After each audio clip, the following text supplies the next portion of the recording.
So we're going to have a chat today about dyslexia and eyes and what Eye Academy can do to help with that. So my name is Ali. I'm based in our Ferndown practice, and my colleague with us today is Eleanor, and she is based between Surrey and Berkshire. So just before we begin, just a little bit of housekeeping. You should already be not sharing your screens and on mute. Hopefully it stays that way. If you have any questions, the chat function we'll want to avoid. There'll be a little Q&A window that you can go to, and we'll address those at the end. We will be sending out information packs to you, so don't worry about if you've missed any information, we can address that. And there'll be an email address at the end as well. So hang on tight for that if you do have any burning questions after the talk. Yes, indeed. I think that the lecture, the talk will also be recorded as well. Therefore, if there's anything that you've missed, like Ali said, we can answer questions. And if we don't have time to get round to questions, then there will always be the recording if you need to go back on anything. Okay, we ready to start? Is there anything else you wanted to add, Ali? Okay, I think we can press on. Okay, super. All right, so do forgive me if I'm a bit slow. I'm in charge of pushing the button today on the webinar, so on the presentation. So if things go a bit too quick or a bit slow, please forgive me. I'm not the best with computers. So we'll start with just talking a little bit about vision problems in children. So as most of you are aware, most of what a child learns in school and beforehand is presented visually. So on whiteboard or interactive whiteboards. I know I feel that normal whiteboards are a thing of the past now, you know, in books, pictures, things like that. So it's all very visual. Whereas sight tests being done on children are actually that not every child is actually having routine sight tests. So if a child has an uncorrected visual problem, sometimes it can be very subtle, and this can really, impact their learning and their ability to fully progress, reach their full potential. And as children are children and they don't know what normal is, it's quite rare for a child to report a visual problem unless it's something that's changed or that's suddenly happened. And just before we go any further, I think it's really important to point out that symptoms of eye problems are very similar, if not identical, to those of specific learning difficulties. We'll go into more detail over that later on. But having visual difficulties does not mean that a person has an SPLD and vice versa. So there's not necessarily a direct link, or not one isn't causing the other. They are two separate components. Okay, I'm going to move on to the next slide. Okay, so children's eyes and COVID-19, this big C word that we've all heard far too much about over the last 18 months or so. So usually in some areas around the UK, in normal circumstances, there would be school screening programs put in place. And that's generally a very brief gross eye test, looking at letters and checking a little bit children's eye muscle balance at about the age of 5. Not every school does it. It's quite rarely done, I think, particularly around the London boroughs as well. It's something that certainly needs to become much more common. But of course, during the pandemic, that went completely just off radar, just didn't happen. They're not very common, and they are only doing a very brief screening into quite gross and obvious eye problems. On top of that, we've had delays and cancellation of routine eye exams, of hospital appointments, or appointments that have been changed to virtual appointments. So it's becoming, it's been increasingly extremely difficult over the last year and a half for children and people in general to access decent eye care. As a result of the pandemic, we are now seeing a lot more children coming in with visual problems, some very subtle, some quite obvious. And a lot of this is as a result of virtual learning as well. So they might be getting sore eyes from staring at the screen, headaches, blurred vision, eye strain, all sorts of different symptoms. And we have really seen a big rise in the number of that adults as well. So what are vision problems? I keep saying people getting visual problems. They can be categorized into a few different subheadings. So the first and most obvious is going to be your refractive error. So that is essentially the need to wear glasses Again, I will go into a bit more detail into that in a moment. The next visual problem is poorly developed vision in one or both eyes. That's a lazy eye. We call it amblyopia, but a lot of people know that as a lazy eye. So one eye just doesn't see as well as the other. A more subtle issue, or something that can be obvious as well, sometimes is poor eye muscle coordination and eye muscle weaknesses. Focusing problems is also a big one as well. So normally we can adjust our focus quite easily as a child, but some children do have difficulties with that. And then the final heading is pathology, so disease or problems with the eyes, so cataracts, problems with the surface of the eyes, other issues inside the eyes too, okay, so all things that, and pathology often, unless it's right outside on the surface, is difficult to detect unless you're having a proper eye test. Okay, so let's start with refractive error of the need for glasses. There's a few different types. Probably the most common at the moment is myopia. Myopia is also known as short-sightedness, which means that things are generally clearer, more close up than further away. Got a nice little video. I hope everybody will be able to see this. If you just look at the image in front of you, you'll see that the mobile phone in front is clear, and then the mountains in the background are blurred. Okay, so myopia will present to varying degrees, and it's not normally noticed until both eyes have a moderate degree of short-sightedness. Over the last year, actually, it's been really interesting because where children have been staring at a screen a lot of the time and not going into the classroom, I'm sure you will agree with this as well, Ali, we're seeing children who've got actually quite significant myopia or short-sightedness, but it hasn't been detected because they've been staring at a screen. So that's what, you know, the near vision is their closest, is their working distance. It can run in families, and we are certainly seeing a global increase in myopia, so it's a really important one to look out for. Some of the early signs you might see if a child is having difficulty changing focus, if they're not concentrating all of a sudden, looking at the border in school, rubbing their eyes as well, or squeezing their eyes up like this. I don't know whether you can see me while doing that, but these are all quite early signs. Now, the opposite of myopia is hypermetropia, which is long-sightedness. And now the easiest way to describe it would be that objects are clearer further away than they are close up. However, in children and younger people, this isn't always the case. So if you imagine that your eye is a bit like a camera lens, or even on your phone camera, can adjust its focus according to what it's looking at what distance. Eyes are very much the same, so we have that ability to adjust different structures in our eyes to change our focus.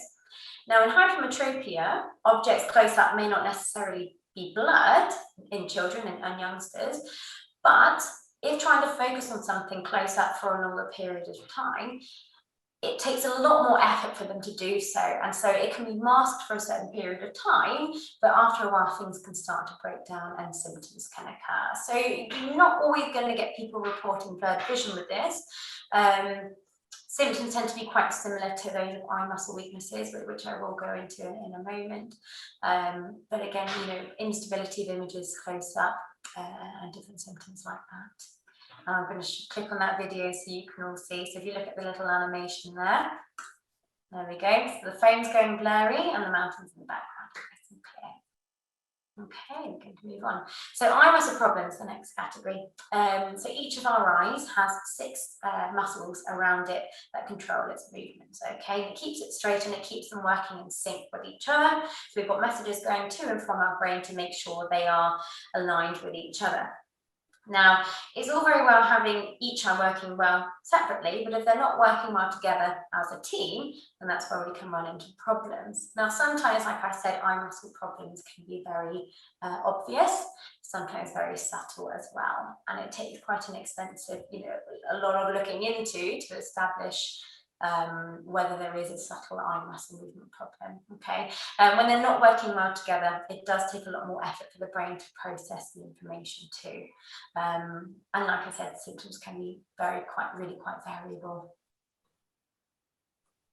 Okay, so this is my nice little blob of different symptoms here. So if you just have a look, you know, take a moment just to read some of the symptoms that you're seeing.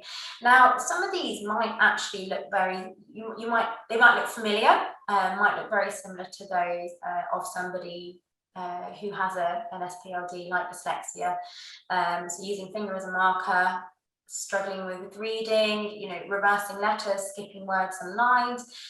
If a child is doing that, or if a person is doing that, it doesn't necessarily mean they have dyslexia. They could have an underlying eye problem that hasn't been detected.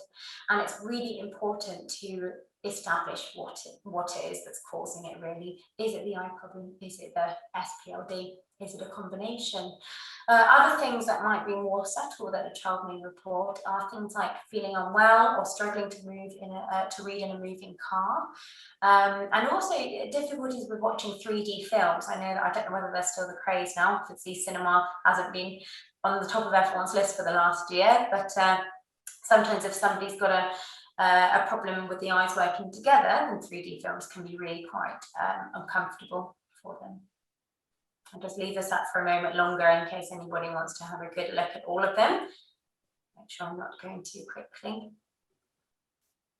Okay, so a standard sight test, as again, hopefully most of you will know, most of the time we perform a standard sight test every year or every 2 years.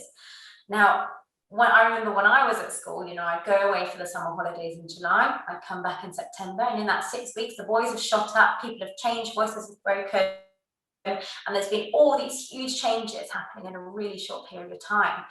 Now, within these growth spurts and these changes, as you can imagine, changes can happen very quickly with eyes as well.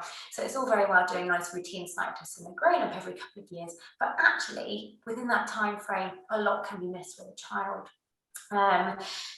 Most sight tests done on children are funded by the NHS and are generally quite straightforward. So most eye tests are generally detecting any quite obvious eye problems, looking for refractive error. They're not looking into the nitty-gritty of very subtle difficulties. A lot of the time it's timing and things like that. Children, as they don't really know what's right and what's wrong, and if they are having difficulties with reading and things like that, they need something more specialised, okay? So starting with the questions that are being asked. So, every optometrist learns a specific set of questions that are asked during a sight test. It's always modified depending on the person who sat in front of you. But with children, questions like, do you enjoy reading? How's school going? Do your eyes feel tired? Or asking parents or teachers, are they rubbing their eyes? How's their concentration? These are questions that we're not necessarily taught to ask, and ones that really should be asked because they're much easier to comprehend for children and hone in more specifically on the issues that they might be having. Okay, that could very easily go amiss. Okay, so we come down to the specialist vision assessment. So what exactly do we do? How does it differ from a normal eye test? So all of the optometrists who perform these vision assessments are paediatric specialists, either through exposure and experience or through qualifications or both. So they've got a wealth of experience between us, I should say, in sort of managing eye problems with children. The assessment is generally tailor-made around each child's specific problems. So what we generally do is once an appointment is booked, we send out quite a detailed questionnaire, and input is suggested and recommended from the child, the parent, teachers as well, so that everybody can input it and report what they've been noticing. So based on that information, we then put together an assessment, and it's systematic, it's very clinical, and it's based on lots of robust research that's been sort of published in clinical trials and known to proven to be effective. The assessment lasts for about 90 minutes, so that seems like a really long time, particularly with youngsters. Breaks are taken, so it is broken up into chunks, and we do try and keep it fun and enjoyable, and just make sure that we're explaining things the whole time, constantly checking in on the child, the parents, or anyone else who might be with them as well, because we understand that with children it can be quite difficult. Okay. So this is just on the screen in front of you, a list of some of the things that we include in an assessment. So there are things that we do that are normally included in a standard eye test. We always do an eye health check. Baseline vision is always recorded, and we do check for refractive error, the need for glasses as well. One test that we do is something called the Wilkins Rate of Reading test. I will go into a bit more detail as well into this in a moment. It's essentially a reading test that we do under different visual conditions to establish whether we are improving their reading capability with different glasses, overlays, etc. We look at what their binocular and accommodative state, and what I mean by that is their eyes' ability to work together, that's with binocularity, and your accommodation is your ability to adjust your focus on nearer and further objects, so we look at their ability with that. We also screen for something called Meares-Irlen Syndrome or visual stress. Again, some of you may be familiar with this. So that would include a coloured overlay assessment, and we do that later on in the eye exam. We can also include things like eye tracking and colourimetry. Again, I will go into more detail on this. The eye tracking is something that we started doing more recently, actually, which we're quite excited about. So, okay, so this is an example of the Wilkins Rate of Reading test. And actually, the beauty of this test now, we have started, normally it's just on a piece of paper. There's a larger print size and a smaller size. But actually there is an electronic version now, which is fantastic because, of course, a lot of what children do is now on a computer or virtual. A lot of them have computers or iPads in their lessons. So the text, the font, the size, the spacing can all be adjusted according to the child's age and learning ability, which I think is just brilliant. So this is a standard paragraph. As you can see, if you read the first couple of lines, it's all a bunch of random words. There's single syllable, there's no punctuation, there's no sentences. The idea is that the comprehension side of things has been removed from it, and we're just literally looking at how well their eyes are tracking words on a page. We're looking to see, you know, if they start off quicker, are they slowing down, are they skipping words or lines, are they trying to use their finger to look where they are. So we generally take this test, we do a baseline reading first, either with their current glasses, from the normal eye test, or with no glasses, depending on their circumstance. We then do various tests, and then we'll do this test throughout the assessment to see whether their rate of reading is improving under different conditions. Of course, sometimes we do find that there's nothing that's improving it, and sometimes, you know, more often than not, we do find that having lenses or different components to correct their eyes, to aid them, actually their reading rate does improve quite substantially. So the time for about a minute, okay, yeah, well, probably talked a bit too much and missed this slide here. Yeah, so we time them for a minute and tell them to stop at the end. So like I said, we look at their behaviour and we look at their errors as well and their fluency. Okay. And this is just another example of the test, so feel free to just have a little look at it for a moment. So the idea behind this test is that it can be performed on most children aged 7 and above. We do another sort of a mini assessment on children younger than that, but don't tend to include this rate of reading test unless they're, you know, capable to read fluently. Just because we appreciate that their reading may not have got to that advanced stage yet. Okay, so let's move on to the clinical eye tracker. Now the eye tracker is amazing actually. So how it works, it's done on a computer screen again, and there's this little bar that is put onto the bottom of the computer screen. It's got infrared cameras in it which track your eye movements to some, I don't know, some tiny fraction of a millimeter and many movements per second, and you can use it with the rate of reading test or other reading paragraphs, pictures, all sorts of targets to look at the child's eye tracking movements. And not only can you do it, you know, under just normal circumstances with no glasses, you can do it with refractive glasses, with different coloured filters, and you can look to see whether or not it's improving their tracking. So this is an example of the results that we get on the screen. So if you look on the screen, the image on the top has a yellow circle around it, and you can see that, you know, that there's that little blue line in the middle that gradually goes up, and then it drops down, and then it starts to get a bit more wiggly as it goes up and drops down again. And if you just follow that along, you'll see that it gets even more wiggly as it goes along. So this is a child, the eye tracking of a child with visual stress. So if you look on the right hand side, you can see that block of text and a blue line, kind of blue scribbles all over it. That's their eye movement. So mean, I wish I could zoom in, but I can't. But if you look carefully, you'll see that there's straight lines towards the top, and at the bottom, it's all over the place, okay? So this child starts off reading okay, but the longer they read for, the more difficult it becomes. Now, this child underwent a coloured overlay assessment. They were found to have a subjective preference for a blue overlay. That was then put in front. Oh, I'll go back to this one in a moment. And then they did the test again. So this is the test. If you look at the image on the right, it's now got a blue background. And if you look at the image with that circled in yellow, you'll see that the zigzag is much more regular and even. Okay. If I go back to that other slide, if you look at the image that's circled yellow on the left, that's looking at where the eyes are in relation to each other. And if you can see that the red line is crossing over the green line, that's showing that the eyes are crossing over each other slightly. And if you watch that, you can do so the eye movements are recorded, and we go back over it, and you can see as they're reading, sort of their eye muscles sort of crossing over. And that's really interesting to see.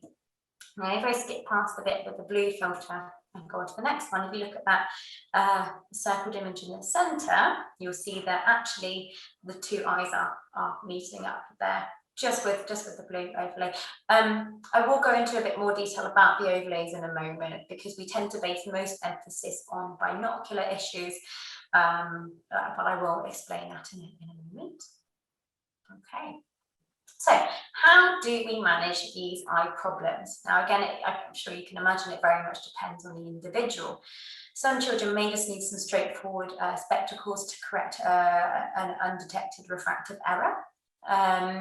They might need temporary glasses, for example, what we call a bifocal, so glasses with a line in them or with some magnification, just to help relax their eyes for reading if they're having some focusing issues. We may prescribe exercises either for their eye muscles or to help train their focusing, get that up to scratch. Exercises very much depend, well, everything depends on the individual, but there's no one exercise regime fits all. It's very much tailored to the child.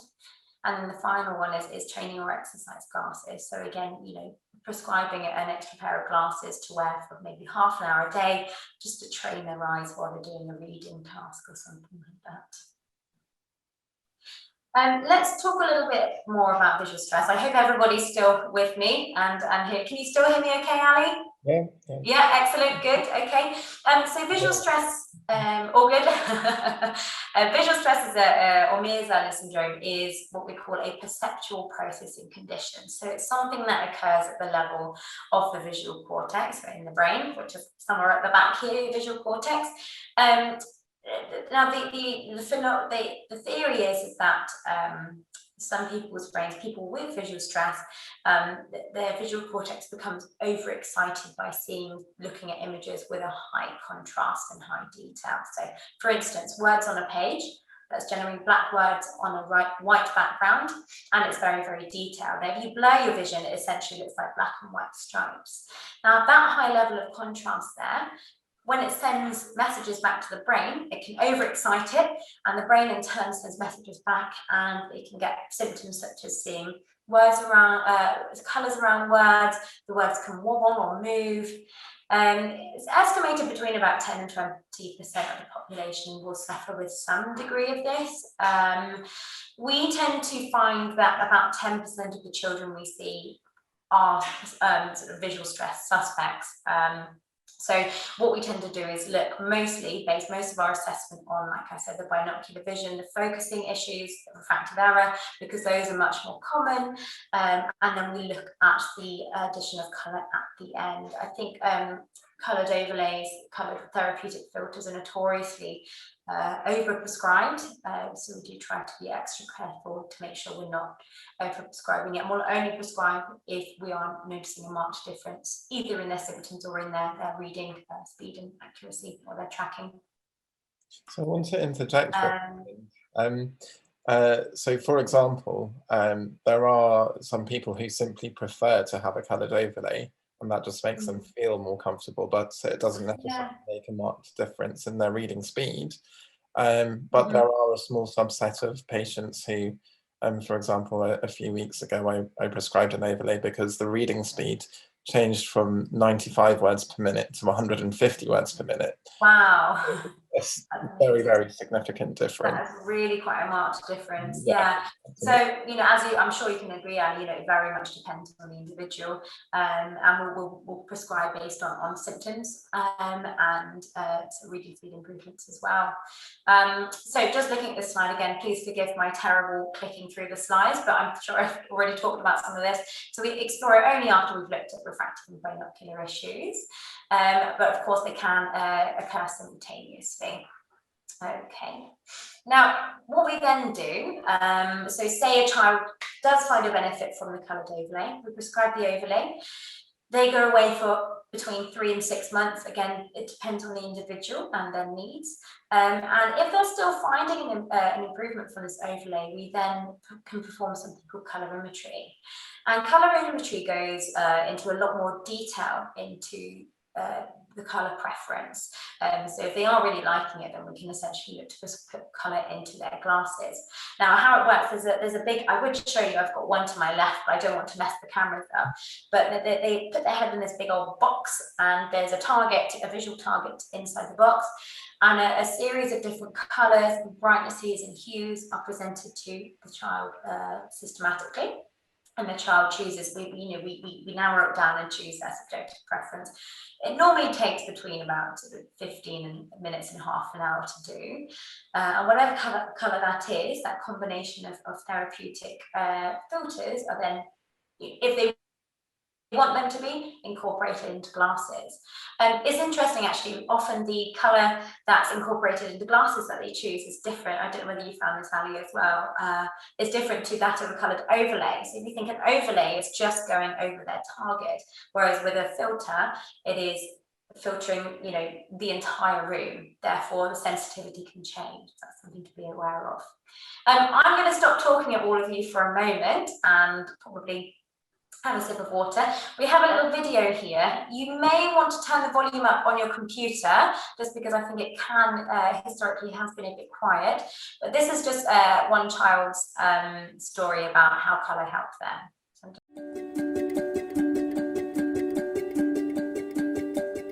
Hi, my name is Preston and I'm 11 years old.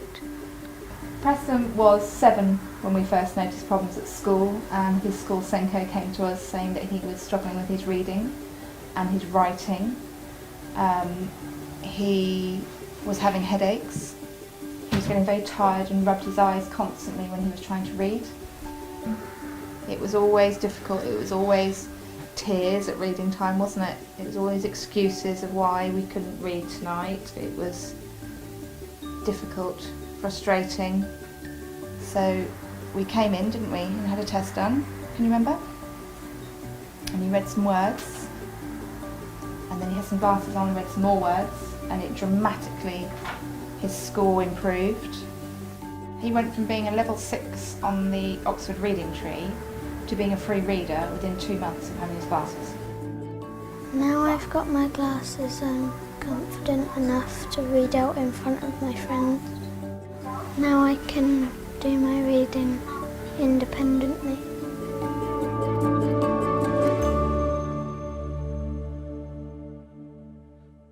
There you go. So a nice little heartwarming story from young Preston there. Okay, so I'm just going to go a little bit more into the treatment and management side of things. So we've talked about glasses and exercises, etc. So another couple of things to add to the list are intuitive coloured overlays, dependent on the individual, and then also specific therapeutic glasses filters. And like I said, that tends to be prescribed after we've seen a marked improvement in either symptoms or reading ability. This is just a little animation here that my colleague Sarah kindly made. So if you look on the left, this is just trying to replicate what some people can see. So the words are wobbling, things are looking a bit unstable. And the idea is that whatever's prescribed and corrected, put that in front, and that stabilizes the image. So if you look through the glasses lenses, you can see the words are nice and still. Don't know how she did this animation, but I'm very impressed. All right. Okay, so after the examination, so this is probably something you're wondering, what happens next? So a child is always followed up on, if not, often on multiple occasions. We generally see them after the initial assessment after about 3 or 6 months, depending. on the individual.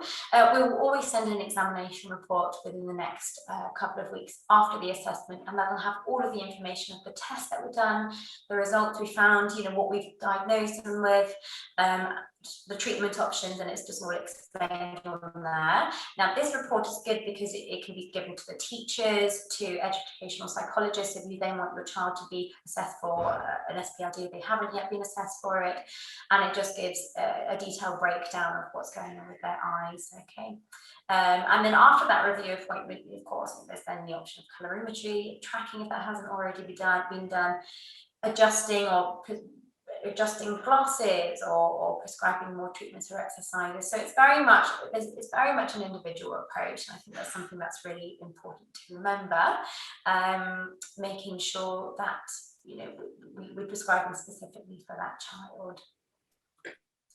So I'm just going to go back through the assessment process again, okay? So the first things first will be contacting the practice. So generally the assessment does have to be arranged via the parent or guardian. The questionnaire is then sent out, and that's sent out on booking, and that generally needs to be returned prior to the assessment so that we can get an idea before the assessment and prepare what we need to do.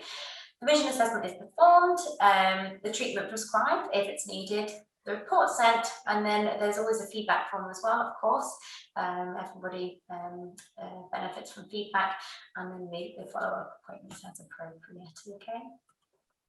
This is just a little example of the questionnaire. Now, there's quite a few more pages than that, but it has been made now as a fillable PDF, which is quite nice.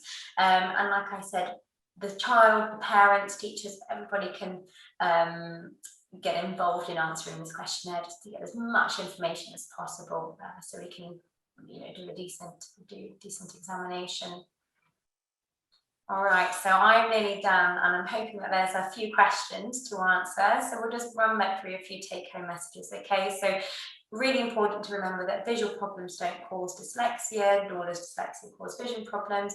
They can make each other worse, okay? But they're not sort of codependent.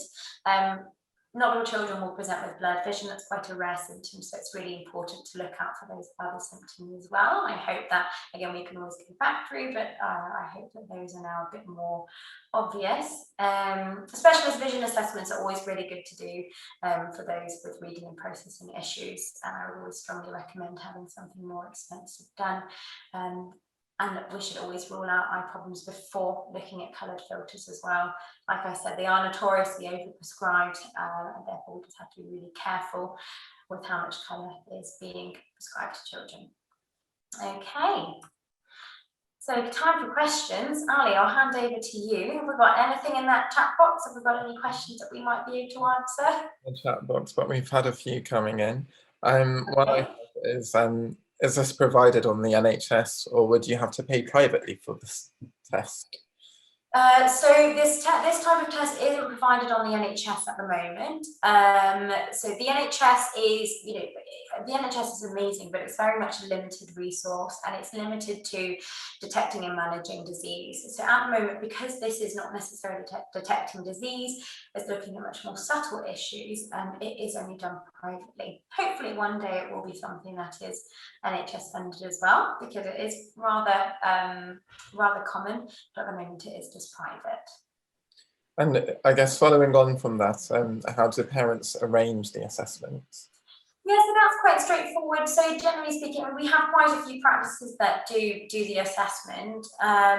So contacting the practice directly by email or phone is often the easiest way to do it. And then somebody, most members of the staff know quite a lot about the assessment, and they can walk you through what's involved, etc. And based on that, that assessment can be then arranged in due course. And we've had one coming in the Q&A chat box, which you kind of alluded to earlier when we were talking about colourimetry. So this is from Caroline Folk. Would a colour overlay be a different colour to glasses? Well, would a coloured overlay be a different colour to glasses? It can be. Again, it's individual dependent. So I think I mentioned earlier, whereas an overlay only covers your task that you're looking at, and you've still got a lot of light coming in, a coloured filter, a therapeutic filter, would of course change the colour of the entire surroundings. Therefore, it can often vary. I think a good thing to point out is that often youngsters, even if they're saying that it's improving things, they might just be picking their favorite color sometimes. So often they might pick their favorite color initially and then come back after a few months and actually a different color is much more beneficial. So it can vary, and even if the color stays the same between the two, that color can then change over time, slowly. So it depends on the individual, but Ali, you may have seen some variation there as well. So, I mean, I kind of almost touched on it earlier as well, in the case that there are sometimes patients who, although they don't see a necessarily tangible improvement in their reading, they simply feel happier and more relaxed with a certain colour in front of their eyes. Yeah. In which case, by all means, I will prescribe it because it's going to give them comfort, at least on a personal level. But it is very individual, and of course we'll discuss this in great detail when we have an assessment done. Yeah, absolutely. Have we got any more questions, Annie? We do. Just looking through. So do we have a clinic in the southwest? Yes, we do. So I am based in Ferndown, so that's Dorset based. And that's kind of our primary practice in the southwest. But there is Surrey, so we've got kind of south of the M25, we've got Cobham and Windsor. But I would say, at least in this area, we're kind of focusing on Ferndown, and it's Underwood Eyecare here.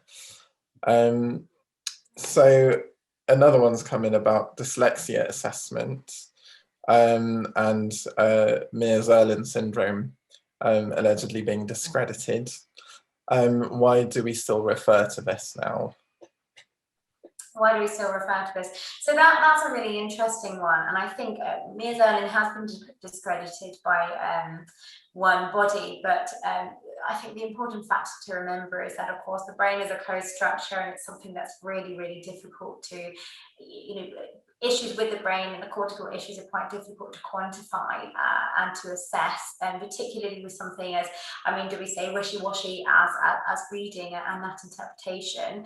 Or what we do know is that certainly there are individuals out there that do have, there's a group of individuals that have symptoms that are very much akin to what we call visual stress. So seeing colours around words, seeing some bright white rivers going through lines of words, and it's they're kind of categorised into this little group. So while it may have been discredited by one body, there is definitely a group of people out there who do find significant benefit from having that contrast reduced and having that colour. And of course, but with this side of thing, there's more and more testing coming out all the time, just looking into cortical issues. Therefore, I think it's something that certainly there is lots of research going on at the moment, and there certainly will be more in the future into these issues. I hope that answers that question. Anything you want to add to that, Ali? No, I think you wrapped that up quite well. There is one more, which is, would you recommend an eye assessment on all occasions before assessing for dyslexia, or only if showing symptoms? I think if you're considering having getting a child to have a dyslexia assessment, even if there's just a family history and they're not symptomatic, I definitely think an eye assessment being done fast, because if the eye problems aren't detected beforehand, the symptoms they may have and the issues they're having during the dyslexia assessment may be as a result of the eye issues. So at least even if there's no eye issues, they can be certainly ruled out before the dyslexia assessment and the diagnosis done properly. And just to reiterate as well, what we do in terms of the vision assessments, we're not diagnosing, assessing whether or not an individual has dyslexia or an SPLD. That is very much down to the educational psychologists. We're just looking for visual problems that can exhibit very similar symptoms.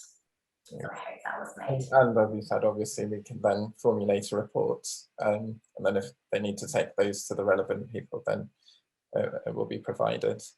Absolutely, absolutely. Okay, any more questions, Ali, or are we? A lot, actually. Okay, that's lovely.